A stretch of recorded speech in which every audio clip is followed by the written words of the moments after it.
Maybe I should introduce our first speaker as well. You could introduce yourself. Yeah. You're a pro. Hi, everyone. My name is Lorenzo Bettini. I'm a professor at the University of Florence, and this is a joint work with Vincenzo Caselli and Francesco Guidieri from RCP Vision, a company located in Florence working on Eclipse technologies. And in this talk, I would like to share some experience.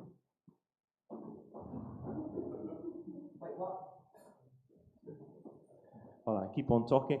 Share some experiences on and some tips on testing Eclipse plugins.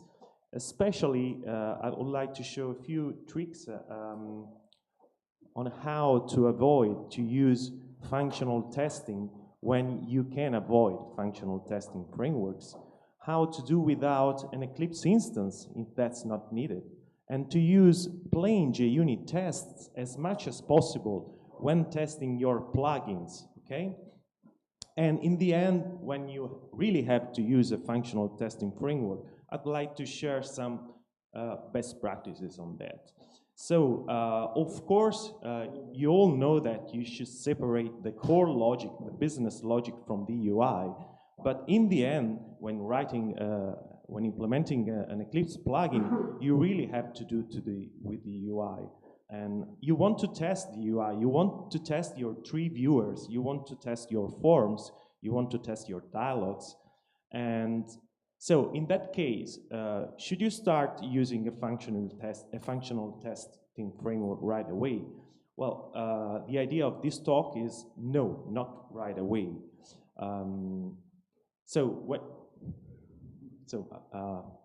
Okay.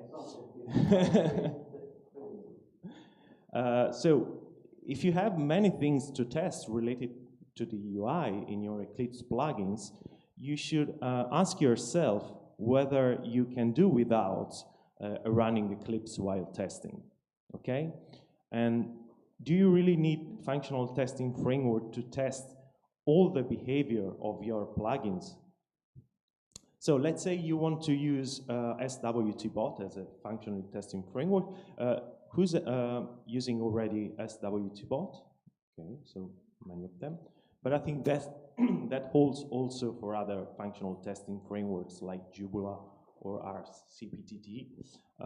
So it's okay to use these frameworks, but you know that it takes a lot of time for writing a test case. But most of all, you know that if you're using SWTBot, it takes a lot of time to execute a single test case.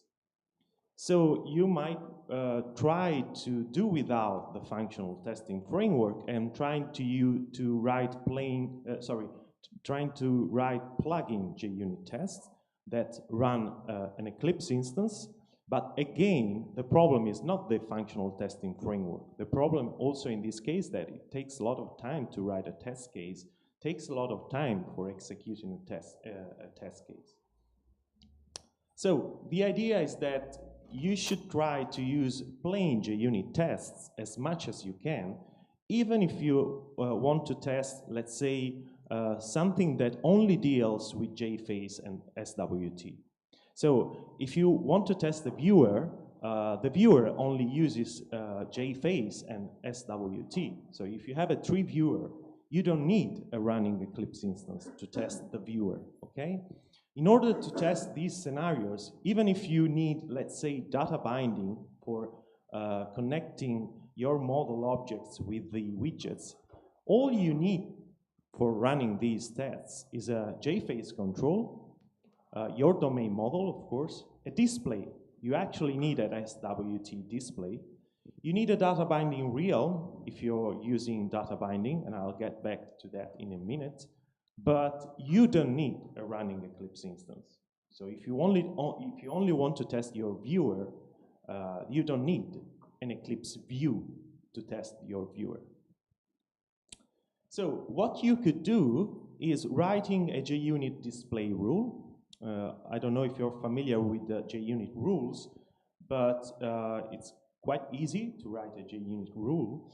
And we can write a JUnit rule which creates a display, an SWT display, a shell, an SWT shell, that you can use later in your tests.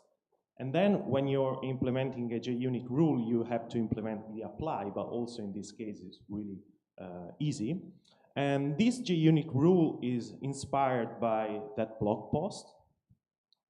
So once you've written this rule, now I didn't show all the JUnit rule, but it's not that much bigger than what I showed here. So these are the most important parts.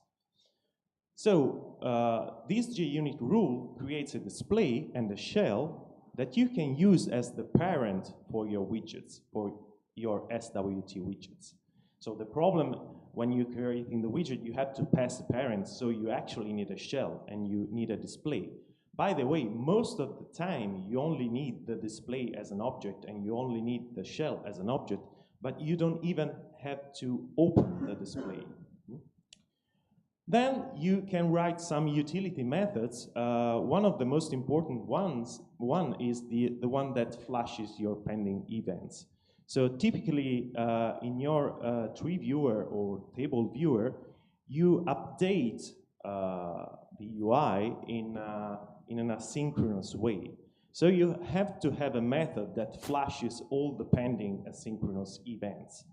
And you have to write a loop which is quite similar to the loop that you write if you want to run a plain SWT application without Eclipse. So you just flash the pending events. So if there's something asynchronous pending, this method just makes sure that all the events are dispatched and all the events are handled. And this is important because you want your tests to be deterministic, so you have to flash the pending events. You can write some utility methods like this one that allows you to easily run something in the UI thread, because you know that when you are acting on SWT controls or Jface controls, you have to run all these things in the UI thread. So you can write a method, a utility method once for all, and you can simply pass a lambda if you're using Java 8, okay? So this method executes the passed lambda in the UI thread and return the result. Then it's quite easy to write some assertion methods based on SWT widgets. So let's say that you want to check whether a created checkbox is checked. All you have to do, given a control, you cast it to the button, and then you execute something as a lambda in the previous utility methods. For instance, you check that the button is actually a checkbox, and that it is checked with respect to the passed argument. So in this way, you test whether the created checkbox is selected or unselected, depending on your scenario. Similarly, for a label, you created a label and you want to check whether the label has a given text. Or you created a text field, you want to check whether the text field has an expected text, okay? So you just have to implement the standard JUnit assertions using that previous utility method. And now you can run all these tests that actually manipulate SWT or Jface controls as plain JUnit tests. And these will be really, really, really fast. I think you know that. And, well, unit testing should be fast. Unit tests should be fast. And in this way, you keep on using this property of unit tests. Say that you need to test data binding, so the connection between the controls, the UI controls, and your domain model. You can do that with plain JUnit tests. All you have to do is implementing a realm, which is the concept that Eclipse uses, that Jface uses for implementing data binding. And you just have to implement this test realm. That's not actually my code. You can find an example in the wiki. So this is documented. The only problem is that it's well hidden inside the Eclipse wiki, like many things in the Eclipse wiki. So once you've done that, you created a realm that will be used during your JUnit test for data binding. And again, you have to write another utility method. You can check the API, but this is kind of a little bit more complicated, but once you've written that, then you can use to run all your assertions, which will be executed in the UI thread and using a data binding realm. So data binding will work out of the box during your JUnit test. This is something that usually automatically happens when you use Eclipse, but if you want to run tests without Eclipse, you have to set up these things yourself. But then again, will work out of the box. The idea is then that you simply create your controls, the controls that have to use data binding, using that utility methods as a simple lambda, if you're using Java 8. So the idea is that during your tests, all your SWT Jface controls have to be executed with these utility methods, and the data binding will be set up automatically for you. This is useful if you have, let's say, a tree viewer or a table viewer which uses data binding and that's connected to a domain model, and you want to check whether the tree structure, the tree which has a content provider and a label provider respects the structure that you expect, given a domain model to show. You may also want that data binding works correctly, so if you change the model, you want also to check whether the tree is updated correctly. So this is usually done with a functional testing framework, but you can do without and write a plain JUnit test. Something, well, the idea is that how do you test the structure of the tree or of a table? Well, simply create a string representation of the tree with indentation, and then you just have to check whether the string representation is as expected. That's all. And it's quite easy. I'm not showing all the details. The code is available as open source project, but the idea is that you create a string representation of a tree and of a table, and then you just have to write this code. So you create your domain model, you create a tree viewer, and you just check whether the tree reflects the expected structure given your domain model. You want to change the model and see if the tree is reflected, is changed accordingly. Well, you only have to change the model in that method that we saw before. So the idea is that while you're changing your model, the tree is updated asynchronously. So you execute the changing of the model inside that method, which flashes all the pending events. Let's say you remove a child from your domain model, and then you check whether the tree is updated accordingly. And again, this is a plain JUnit test. No Eclipse running underneath. So it takes, for sure, less than a second. Okay, milliseconds. Similarly, you can test table viewers. You can also test context menus for your viewers. You could also use mocking frameworks like Mockito to mock things like listeners, or to mock events, for instance, for mouse events, for drag and drop events, so that you can test all these things without a running Eclipse. Then, of course, your plugins may have to deal with projects. Let's say well, on my daily basis, I implement DSLs. So I have to test whether the editor, the compiler, integrates correctly with Eclipse. So I want to test my project builder. Of course, in this case, you really need Eclipse. You can't do without, because you need to use the building mechanism of Eclipse. But once again, it might be too early to use a functional testing framework. And we can test the project builder without a functional testing framework. We can simply use the Eclipse API to create project programmatically, to create resources in your project programmatically. You can start the build manually of Eclipse, wait for the building to finish, and check whether there are some error markers. And you can do that without a functional testing framework. Well, I said you simply use the Eclipse API. Of course, that simply implies that you have to learn the Eclipse API. But you could use some existing testing framework for these things. So even if you don't need Xtext, I think you know Xtext is the most used Eclipse framework for implementing DSLs together with the Eclipse tooling.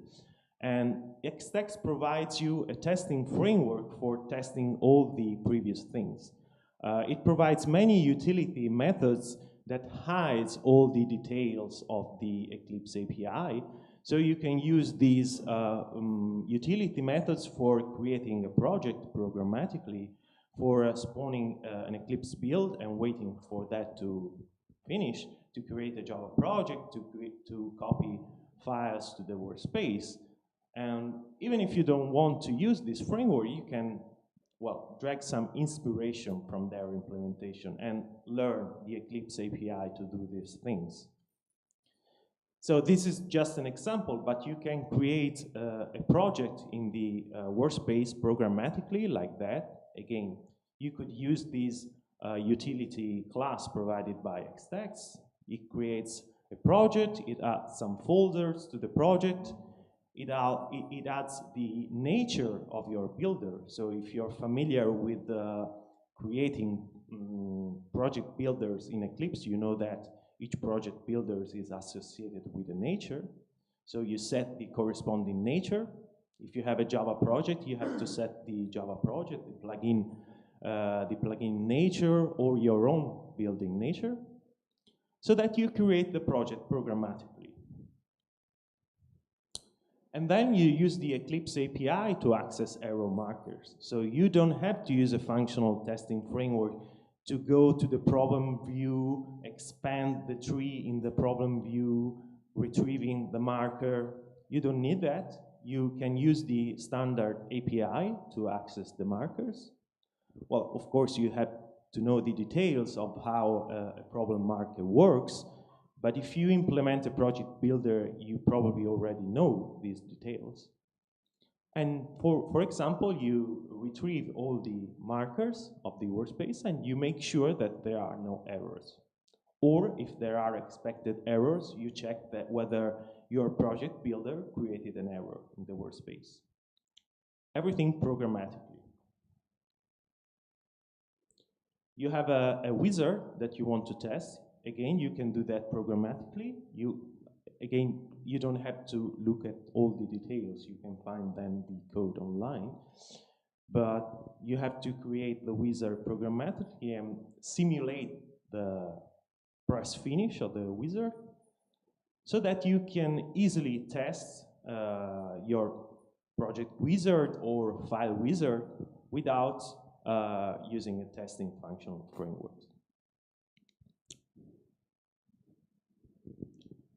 Just something that you may probably know, but when you're running these plugin JUnit tests, you must make sure that they run in the UI thread.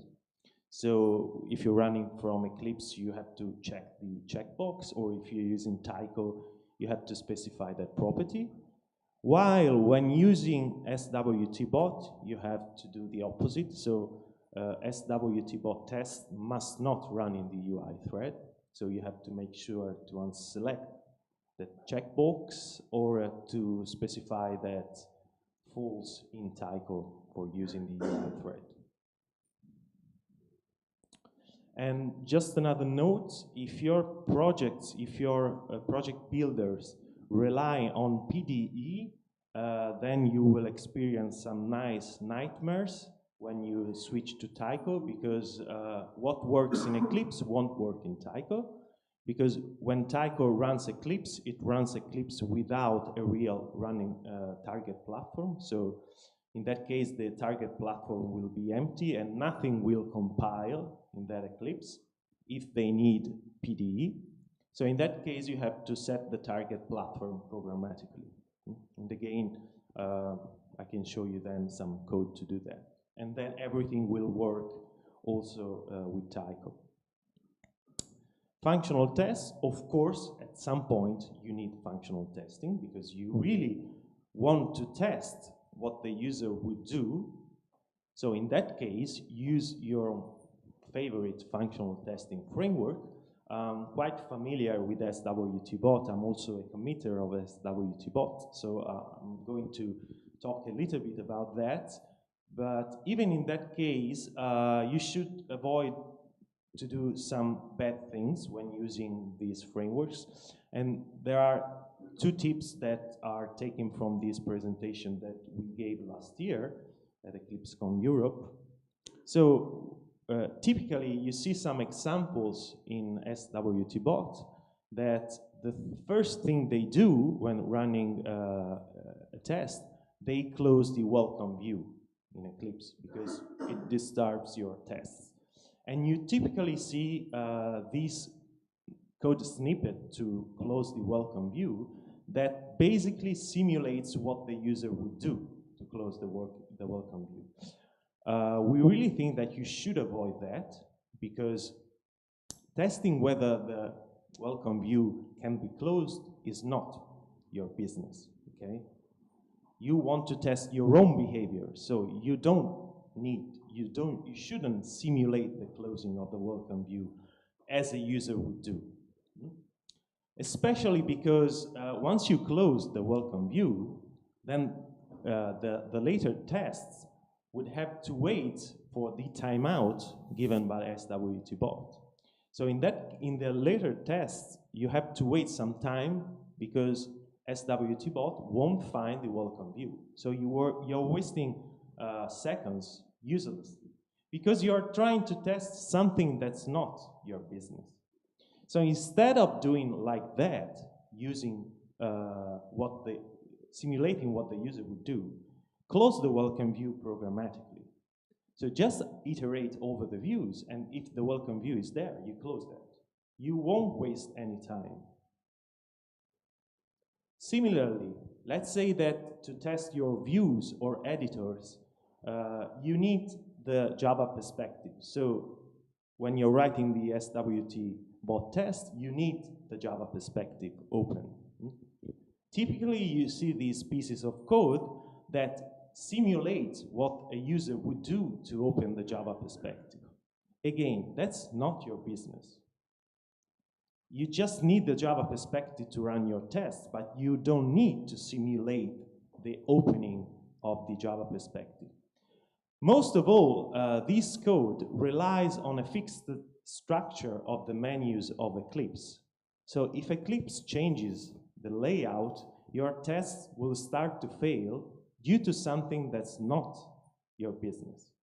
And that personally, I personally experienced that with a few tests that were trying to open the plugin perspective, simulating the menu perspective, open, then waiting for the dialog, selecting the perspective, and then pressing the button OK.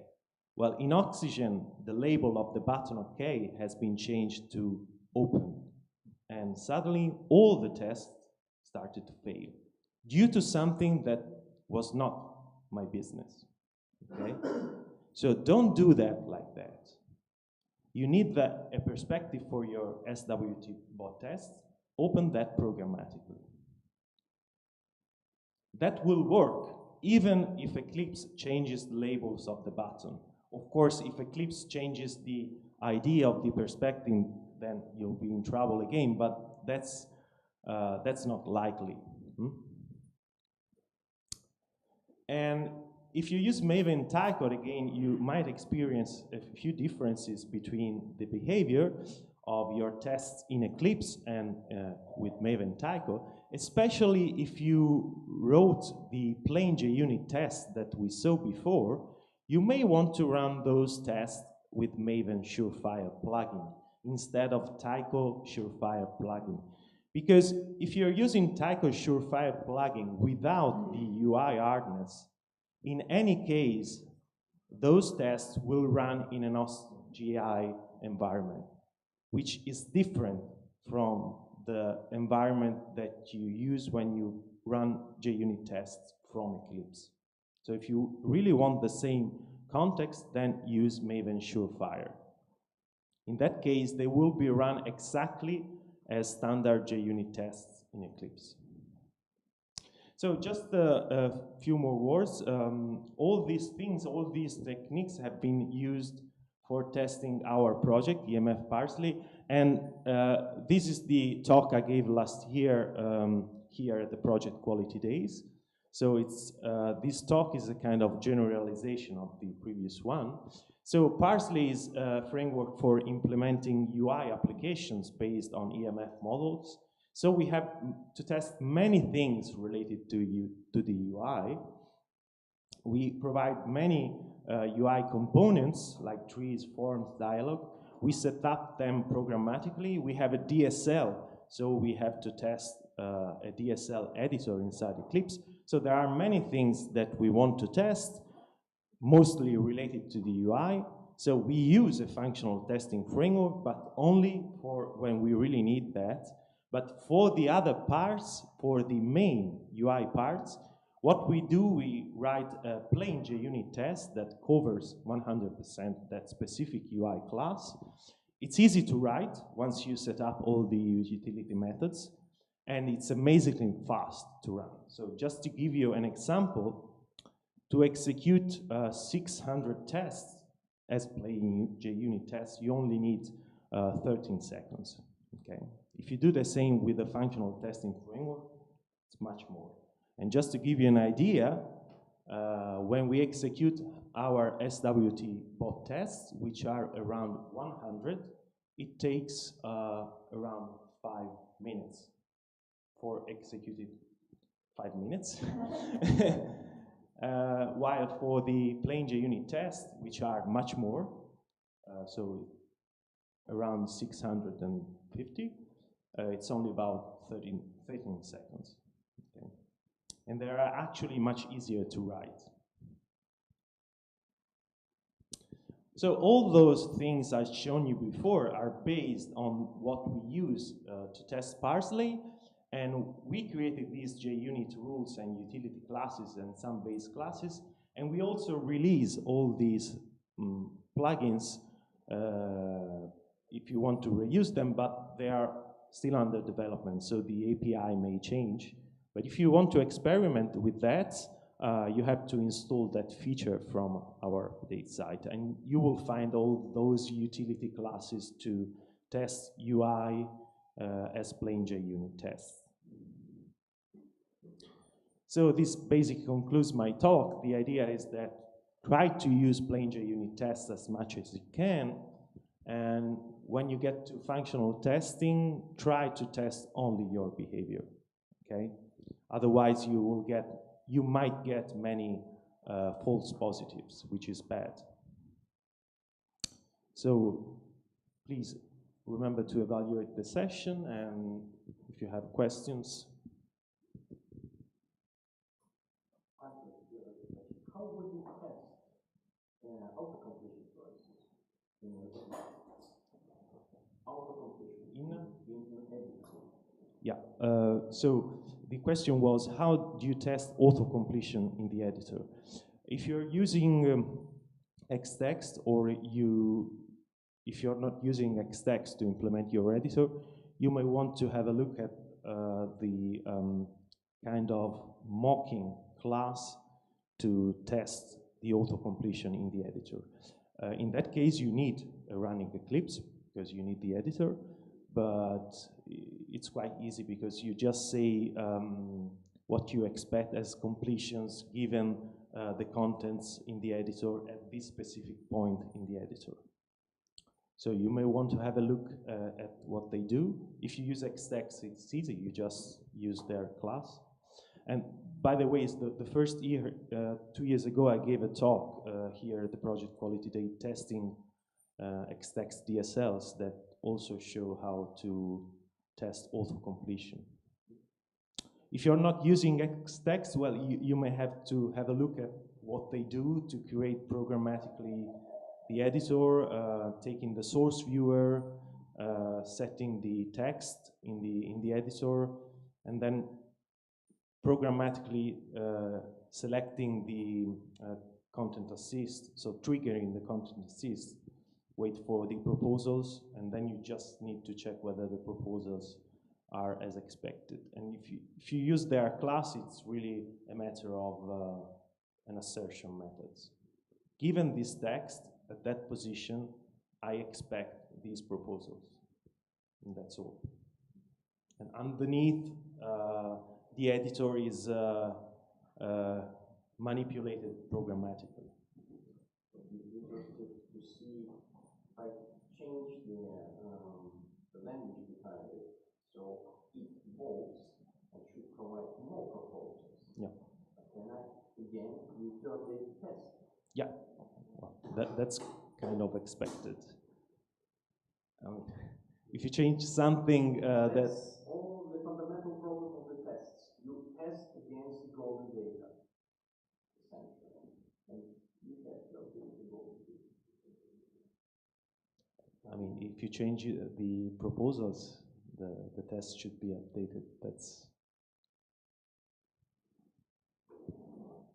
That's expected. Otherwise, the test wouldn't test the actual behavior of your editor.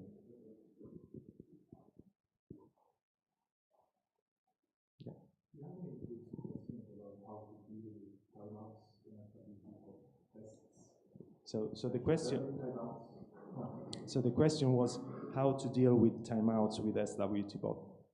If you see the talk we gave last year, we provide a few code snippets that show you how to write a custom rule in SWTBot so that you don't have to, let's say, do something. If it doesn't work, wait for some time and test the thing again, because if you write your own SWTBot rule, you have to implement a few methods, and then SWTBot will periodically check that condition again and again.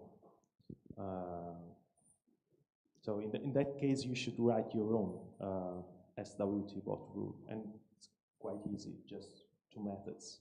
So SWTBot does the project for you? Yeah, the idea is that.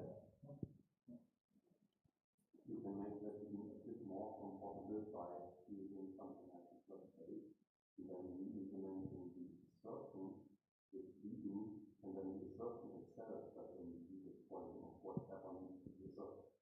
Yeah, you mean so really? You don't even have to have the same look like plain code like test using Python.